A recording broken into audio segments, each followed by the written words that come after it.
আসসালামু আলাইকুম সুপ্রিয় দর্শক, কেমন আছেন? আশা করছি সকলে ভালো আছেন। আছি ঢাকা শ্যামবাজার থেকে। আজকের নিত্য প্রয়োজনীয় পাইকারি বাজার আপডেট এবং পাইকারি মার্কেট থেকে আজকে নিত্য প্রয়োজনীয় বাজার তালিকা জানিয়ে দেবো এবং আজকের বাজারে সর্বোচ্চ সর্বনিম্ন বাজার আপডেট আপনাদেরকে একটু জানিয়ে দেওয়ার চেষ্টা করছি। প্রিয় দর্শক, আপনারা দেখতেই পাচ্ছেন যে আজকের পাইকারি মার্কেটে যে আমরা বাজার তালিকা দেখছি এবং বেচা বিক্রি চলছে শুল্ক পরিসরে। আজকের বাজারে সর্বোচ্চ সর্বনিম্ন যে দেশি পেঁয়াজের বাজার তালিকা গিয়েছে, উপরে বিক্রি চলছে 60 টাকা, সর্বনিম্ন মার্কেটে 55 টাকা থেকে 58 টাকা কেজি দরে বর্তমান মার্কেটে বেচা বিক্রি চলছে।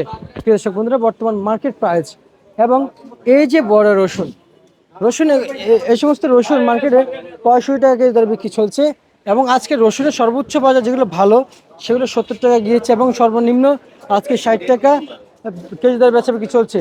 এবং একেবারে যেগুলো ছোট কুচির মাথা রসুন যেগুলো বলা হয় মার্কেটে, একেবারে ছোটগুলো সেগুলো মার্কেটে 45 টাকা থেকে 50 টাকার ভিতরে কিন্তু বেচা বিক্রি চলছে।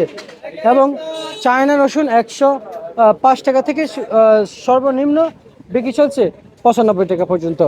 এবং এবার কিছু পেঁয়াজের বিষয়ে আপনাদেরকে তথ্য জানাচ্ছি। এই যে পেঁয়াজগুলো আসছে দেশের বিভিন্ন বিভিন্ন জেলা থেকে, তো অনেক অনেক দেশের যে সমস্ত যে কিংবা দেশের উত্তর অঞ্চল থেকে যে পেঁয়াজগুলো আসছে, কৃষক সে সমস্ত জেলা থেকে কিন্তু বীজ কিংবা নতুন পেঁয়াজের বীজ রোপণ করা হচ্ছে এবং আগামী 2 থেকে 3 মাস পর মার্কেটে দেখা যাবে নতুন মুড়ি কাটা পেঁয়াজ। প্রিয় দর্শক, বর্তমান আজকের যে কৃষকের কাছ থেকে বার্তা পেয়েছি এবং আমরা যদি আপনাদেরকে এই যে আলুর বাজার জানিয়ে দিই, এই আলু কিন্তু আজকে 10 টাকা থেকে শুরু করে মার্কেটে কিন্তু প্রতি কেজি পাইকারি দরে কিন্তু এই যে আলু দেখতে পাচ্ছেন 10 টাকা থেকে শুরু করে 12 টাকা কেজি দরে পর্যন্ত কিন্তু বর্তমান মার্কেটে আলু বেচাবিক্রি চলছে, যেমনটি বাজার তালিকা দেখছেন ঢাকা থেকে। প্রিয় দর্শক, আলু পেঁয়াজ রসুনের পাইকারি বাজার তালিকা আপনাদের সকলের কাছে আমি সাব্বির খান জানিয়ে দিয়েছি।